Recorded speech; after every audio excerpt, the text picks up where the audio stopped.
Hello and welcome back to Sparks the Conversation. So in today's podcast, hopefully everything's working, hopefully you can see me on the screen and I'm recording because my microphone's been an absolute pain recently and is recording at like 200 volume, so the decibels would just literally pop your eardrums and then I would be in a load of lawsuits. So excuse my voice, I am losing my voice more and more as the day progresses.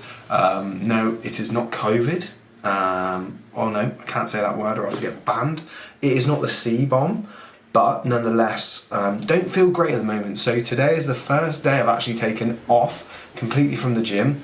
No cardio, no nothing for a long period, apart from my deload, of course. So get on with it, Alex. Like, why are we here? Why are we listening to you just ramble about your life in your husky voice? Who knows? But you are here nonetheless. So the point of today's podcast and video, wherever you're listening or watching this, is to do with how to write your own training program. This is something that I wish I knew when I first started out. It would have saved me tons of time, tons of energy, and tons of just hours spent in the gym doing the wrong stuff, okay? So the ability to write your own program gives you so much freedom in terms of physique development and anything for that matter. It gives you complete autonomy over what you do, and autonomy is so powerful, and it's something that I really want to embed in all of my clients. Like, realistically, I'd love them to be able to in the future write their own training programs, and most of them do. If not, they have an integral part in the process if they are kind of there just for the accountability. So I normally, in the most simple terms, break program design into 4 areas. So the first one is the goal, okay? Why are we here? What are you trying to achieve? What's the outcome we want? 2 is programming considerations, so volume, frequency, intensity, your training split, how often are you going to train, so on and so forth, how many rest days are you going to have. Number 3 is the exercise selection. So for me, that's the fun bit. So like, what movements we're going to pick? What's your gym environment like? How many rotations are we going to have to split over? And then lastly, point number 4 is feedback, okay? So feedback, recovery, and adaptation, I call it.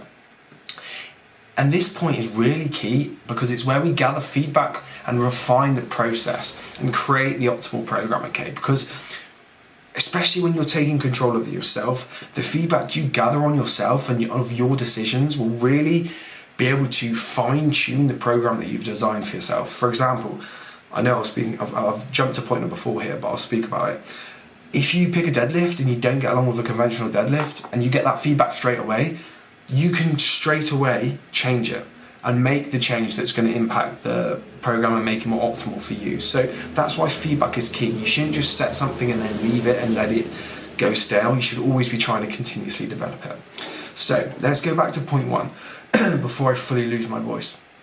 So what is your actual goal, okay? A program without a goal is literally just a number of exercises in an order that you're doing for no apparent reason, just for the sake of spending your time in the gym instead of being at home crying into a tissue. No, Alex, that's not the case for everyone. But jokes aside, what's the goal? What are you trying to develop? What are you trying to bring up? What are you trying to get better in? Is it performance? Is it strength? Is it your physique? If it's physique development, you need to be doing a needs analysis and seeing what you need to actually develop as an individual.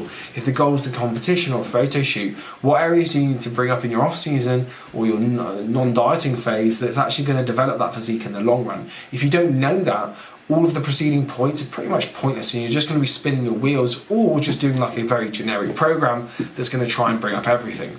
Of course, most people do just kind of need to bring up every part of their body. Like, most people don't look at themselves in terms of like bodybuilding and think, right, I'm in the perfect shape. But nonetheless, like, you should have somewhat of a goal in mind, and there could be like a needs analysis approach through that. Point number 2, so the fun stuff, so the programming considerations. So this is the bit that can often get a bit sticky and a little bit more complex because you're going to be looking at volumes, you're going to be looking at intensities, frequencies, and what you've got to gauge here is who you are as an individual, where you sit on the kind of training age and the training spectrum, and then work backwards. Hopefully you've got some idea of what you've been able to do in the past and what you've had success with, and how you can use that in the future.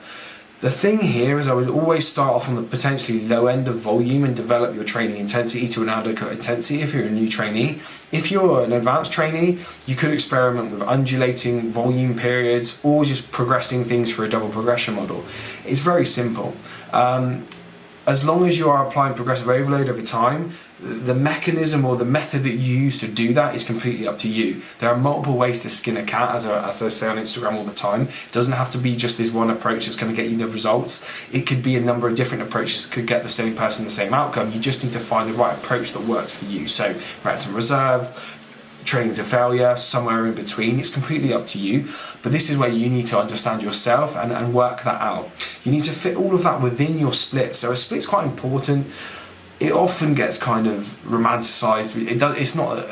It's not the be all and end all of life at the end of the day. It's just the order of which you train, the combination of rest to training days and so on and so forth. You need to find what's right for you around your work schedule, your life schedule. No point programming yourself to train on the weekends when you are with family on the weekends. Like, you're just setting yourself up for failure. So work it around your structure and make sure it fits within your life.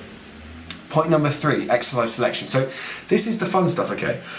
So pick your exercises on what you have at your disposal first of all. So what gym are you in? What environment do you have? What exercises? What equipment do you have at your disposal? No point programming a hack squat if you don't have one, or you have to travel 2 hours to get to a hack squat. Pick things likewise, pick things that you agree with in terms of your goal. For example, if you're a strength athlete and the goal is to get stronger and you don't program a squat bench deadlift, you're probably doing something wrong. But nonetheless, pick exercises that work with your biomechanics, okay? Biomechanics is big at the moment. It's probably bigger than it should be.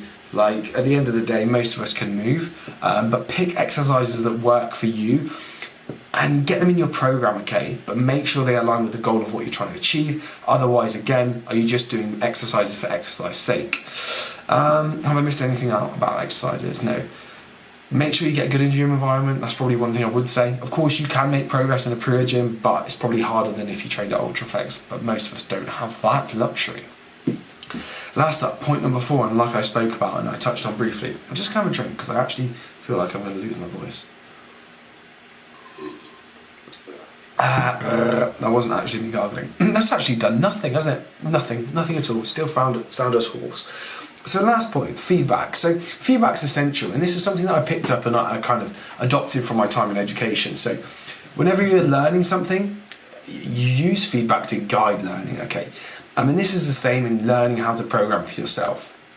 Feedback on what you observe and feedback from your immediate perception of what's going on will be the best kind of feedback, your lived experience. If you do 2 sets of squat a week and you feel great, push it more.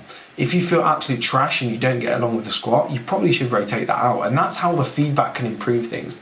Likewise, if you're kind of tracking your recovery and so on and so forth, you'll know that whether something's working for you, and that feedback will be intrinsic in your program design and your program design moving forward. And what you need to think about is this will improve as you get older and as you spend more time doing it, okay? I can pretty much make a program in my head and then literally do it the next day. I don't necessarily do that because I like to plan things out and crunch the numbers, but nonetheless, once you know things and you've developed feedback on yourself over time, you really will be able to develop the process and fine-tune it. You'll know what will work for you and you will know what doesn't. Likewise, track other feedback, okay, like your recovery, your sleep, your nutrition. Make sure that all things are in place to make sure this program gets the best shot, okay? There's no point going into a program and in your first week you sleep 3 hours on average per night and then you're like, it's the program that's wrong. It's the program. It's probably not the program that's wrong. It's probably your inability to sleep or manage your recovery in the long run. So those are just some points I would kind of discuss and think about when you're trying to write your own training program. And of course, it doesn't, point number 2, like around volume intensity and all of that good stuff, can get super complicated, almost more complicated than it needs to be. I would always recommend, until you are somewhat pretty advanced, just go in at very low volume and build your volume up. 2 being the lowest probably, unless you're pushing intensity like beyond failure, and just think, right, am I recovering from this? Yes. Potentially add more volume later down the line. If no, stay on that volume for a long period and just apply double progression. It really doesn't have to be too complicated at the start. So those are the main points I'd kind of talk about and think about if I was writing my program for myself. And I've done my own programming for a long time. I do get kind of external voices to give me an impact on what I do. And that helps me guide my processes, because the main reason I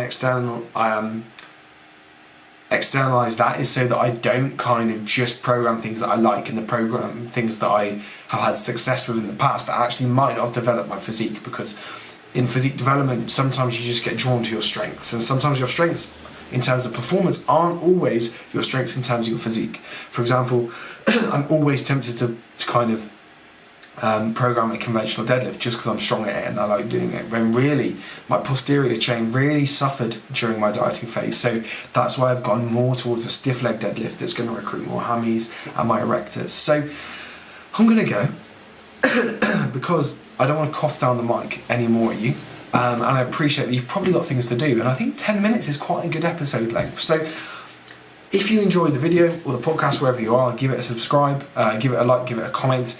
If you can, share it, it would help the channel grow. But other than that, I hope you enjoyed today's podcast of Sparks the Conversation.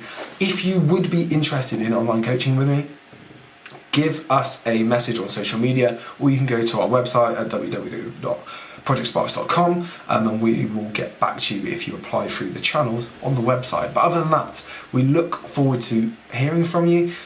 It's not the right thing because you're not actually speaking back. What's actually happening is I'm just speaking to a microphone that's recording, and I'm speaking into a camera up there that's not recording. So wherever you are in the world, I'm just losing the will to live now, just like I'm losing my voice. Have a great day, have a great life, have a great year, and I will speak to you and see you on the other side.